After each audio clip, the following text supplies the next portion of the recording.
Hello to all my learners present over here. Welcome to the channel. In this video lecture, we are going to discuss about ME Semester 3rd Sociology paper. Subject title is Advanced Sociological Theory. ये आपका ME Semester 3rd का Kanpur university का advance sociological theory यानी कि sociology का एक paper है, session जिसका था 23-24। इसका जो टाइमिंग है वो है आपका 2 आवर्स का और मैक्सिमम मार्क्स जो है वो 75 मार्क्स का ये एग्ज़ाम है। आप कोई भी एग्ज़ाम सब्जेक्टिव जब देते हैं तो उसमें जो भी इंस्ट्रक्शंस हैं उन्हें ज़रूर रीड आउट कर लें। तो इसमें जितने भी सेक्शंस दिए गए हैं उनके अलग अलग इंस्ट्रक्शंस दिए गए हैं, उसके अकॉर्डिंगली आपको इसे सॉल्व करना है। तो आइए देख लेते हैं पेपर को। ये है आपका सेक्शन ए यानी कि खंड आ, जिसमें कि आपके शॉर्ट आंसर टाइप क्वेश्चंस हैं, लघु उत्तरीय प्रश्न हैं, जिसके कि सारे जो क्वेश्चंस हैं वो कंपलसरी हैं और जो ईच क्वेश्चंस है वो कैरी करता है 5 मार्क्स को। All questions are compulsory, each questions carries 5 marks, यानी कि सभी प्रश्न जो है वो अनिवार्य है और प्रत्येक प्रश्न जो है वो 5 अंक का है। पहला क्वेश्चन देख लेते हैं। आधुनिक समाजशास्त्रीय सिद्धांत की चुनौतियाँ क्या हैं? What are the challenges of modern sociological theory? इसमें आपको बताना है कि जो भी मॉडर्न सोशोलॉजिकल थ्योरीज डेवलप हुई हैं उसके लिए क्या क्या चैलेंजेस जो हैं वो फेस करे जा रहे हैं। तो जो भी आधुनिक समाजशास्त्रीय सिद्धांत हैं, थ्योरीज हैं जो बिल्डअप हुई है उसमें क्या क्या चैलेंजेस फेस किए गए हैं। नेक्स्ट क्वेश्चन है, explain main characteristics of neo functionalism. नव प्रकार्यवाद की प्रमुख विशेषताएं बतानी है। तो अगर आप पहले ये भी बता सकते हैं कि नियो फंक्शनलिज्म क्या है, थोड़ा सा वो आप पॉइंट में बता देंगे, उसके बाद फिर आप उसकी जो कैरेक्टरिस्टिक्स हैं उनको पॉइंट्स में डिस्क्राइब कर देंगे। और ये जो क्वेश्चन है इसमें आपको बहुत डिटेल में नहीं जाना है क्योंकि ये 5 मार्क्स को कैरी करता है। तो अप्रॉक्सीमेटली जो 1 सिंगल पेज है उतना अगर आप कवर करते हैं तो उतना सफिशिएंट होगा, उससे बहुत ज़्यादा डिटेल में नहीं जाना है। क्योंकि जो शॉर्ट क्वेश्चंस होते हैं वो कम मार्क कैरी करते हैं, इसलिए इसमें बहुत डिटेल बताना नहीं चाहिए। और जो भी लॉन्ग क्वेश्चन है उसके लिए फिर आपके पास टाइम नहीं होगा कि आप उसे डिटेल में डिस्क्राइब कर पाए। तो नेक्स्ट क्वेश्चन है, ग्रामशी के आधिपत्य की अवधारणा से क्या अभिप्राय है? What do you mean by Gramsci's concept of hegemony? Hegemony का जो कंसेप्ट था ये एंटोनियो ग्रामशी ने दिया था, वही आपसे पूछा है कि वो उनका क्या कंसेप्ट था, वो बताना है। नेक्स्ट क्वेश्चन है, नव मार्क्सवाद की महत्वपूर्ण विशेषताएं बतानी है। What are the important characteristics of neo Marxism? Neo Marxism क्या है ये बताने के बाद उसकी कुछ कैरेक्टरिस्टिक्स को आप बताएंगे। इसमें मेनली कैरेक्टरिस्टिक्स पूछी हैं तो वो आपको बतानी है नियो मार्क्सिज्म की। नेक्स्ट क्वेश्चन है, घटना क्रिया विज्ञान की प्रकृति संक्षेप में बताइए। Describe in brief the nature of phenomenology.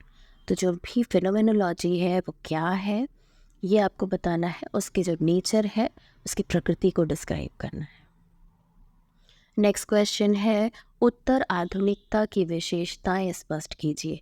Explain characteristics of post modernity. Post modernity क्या है उसकी आपको विशेषताएं जो है वो बतानी है। आप देख रहे हैं कि जितनी भी कंसेप्ट हैं उनमें बहुत सारी की कैरेक्टरिस्टिक्स पूछी हैं। देखिए जो भी आपके सब्जेक्टिव पेपर्स होते हैं उसमें कई बार होता है, जैसे इस बार आपसे कैरेक्टरिस्टिक्स पूछी हैं, नेक्स्ट बार आपसे नेक्स्ट टाइम उसका ही मीनिंग कैरेक्टरिस्टिक्स के मीनिंग पूछ लिया, उसका डेफिनेशन पूछ लिया या उसके टाइप्स, ऐसे करके क्वेश्चंस जो है वो पेपर सेट होते हैं। नेक्स्ट क्वेश्चन है, सामाजिक जीवन में प्रतीकों का महत्व बताइए। Explain the importance of symbol in social life. तो जो भी सिंबल्स होते हैं जैसे कि कोई भी चीज़ है, जैसे अगर हम हिंदुज़म की बात करते हैं तो वहाँ जैसे स्वास्तिक का एक सिंबल है, ऐसे ही मुस्लिम्स में सिंबल हो गया, ऐसे क्रिश्चियन रिलीजन की जब हम बात करते हैं तो एक क्रॉस साइन है। तो ये कुछ सिंबल्स हैं, उनका क्या इम्पॉर्टेंस है आपकी सोशल लाइफ में वो आपको बताना है। नेक्स्ट क्वेश्चन है, संरचनावाद और उत्तर संरचनावाद में क्या अंतर है ये बताना है। Differentiate between structuralism and post structuralism. Post structuralism क्या है और स्ट्रक्चरलिज्म क्या है ये आपको उसका डिफरेंस बताना है। तो डिफरेंस बताने का सबसे बेस्ट वे जो होता है वो ये होता है कि आपको जो पेज है उसको हाफ डिवाइड करके एक साइड आप स्ट्रक्चरलिज्म के पॉइंट लिख देंगे और दूसरी साइड पोस्ट स्ट्रक्चरलिज्म के पॉइंट लिख देंगे। नेक्स्ट क्वेश्चन है, शक्ति की व्याख्या फुकाल्ट ने कैसे की है? How Foucault examines power. तो जो भी आपके मिशेल फूको, जिनका आप नाम सुना होगा, मिशेल फूको कहते हैं माइकल फुकॉल्ट, तो उन्होंने जो पावर को कैसे डिस्क्राइब किया है वो बताना है। ये था आपका सेक्शन ए कंप्लीट हो गया, जिसमें कि सारे कंपलसरी क्वेश्चन थे, 5 मार्क्स का एक क्वेश्चन था। अब आता है आपका सेक्शन बी। सेक्शन बी जो है उसमें attempt any 1 question, each question carries 15 marks. अब देखिए, इसमें आपको सिर्फ एक क्वेश्चन को अटैम्प्ट करना है, जो कि 15 मार्क का एक क्वेश्चन है। तो जो 15 मार्क्स का क्वेश्चन है, इसलिए आपको इसमें डिटेल डिस्क्राइब करके बताना है। जो भी क्वेश्चन पूछा है उसको डिटेल में डिस्क्राइब करना है। मिनिमम 3 पेजेस लिख सकते हैं आप डिटेल डिस्क्राइब करके। और आप इसमें ये भी कर सकते हैं कि जो भी क्वेश्चन पुटअप किया गया है उससे रिलेटेड आप फ्लो चार्ट वाले इस टाइप के कोई डायग्राम्स भी ड्रॉ कर सकते हैं। वो आपको अच्छे मार्क्स गेन करने के लिए हेल्पफुल रहेगा। इसमें किसी भी एक प्रश्न का उत्तर देना है और जो प्रश्न है वो 15 अंक का है। पहला क्वेश्चन है, मानव प्रकृति एवं सांस्कृतिक विभिन्नता पर क्लाउड लेवी स्ट्रॉस के दृष्टिकोण को स्पष्ट कीजिए। जो क्लाउड लेवी स्ट्रॉस थे, उनकी व्यूज़ आपको ह्यूमन नेचर और कल्चरल डाइवर्सिटी पे क्या थे वो बताने हैं। फर्स्ट क्वेश्चन ये है। नेक्स्ट है, जे अलेक्जेंडर के नवप्रकार्यवाद सिद्धांत की विवेचना कीजिए। Analyse J Alexander's theory of neo functionalism.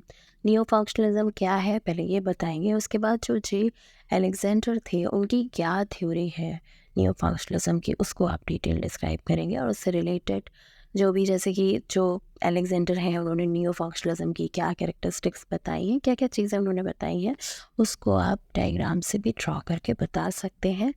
Marks gain करने के लिए हेल्पफुल है और इजी टू अंडरस्टैंड होता है जो पिक्टोरियल रिप्रेजेंटेशन होती है, जो भी ग्राफिकल रिप्रेजेंटेशन होती है। बिकॉज आपका कोई लाइन टू लाइन नहीं भी पढ़ रहा है तो भी वो जो अगर इमेज ड्रॉ है तो उससे उसको इजीली जो है आपका कंटेंट है वो समझ आ जाता है, तो वो हेल्पफुल रहेगा आपके अच्छे मार्क्स गेन करने के लिए। नेक्स्ट क्वेश्चन है, हेबरमास के जीवंत दुनिया तथा व्यवस्था का वर्णन कीजिए। Describe Habermas life world and system. Habermas आपके थिंकर थे, उन्होंने लाइफ वर्ल्ड और सिस्टम के बारे में जो भी बताया है वो इसमें बताना है। नेक्स्ट है इसका क्वेश्चन, संरचनात्मक मार्क्सवाद पर एल्थ्यूजर के विचारों का विश्लेषण कीजिए। Discuss the views of Althusser on structural Marxism. Structural Marxism क्या है और उस पर एल्थ्यूजर ने क्या व्यूज़ दिए हैं, उसको आपको इसमें डिटेल डिस्क्राइब करना है।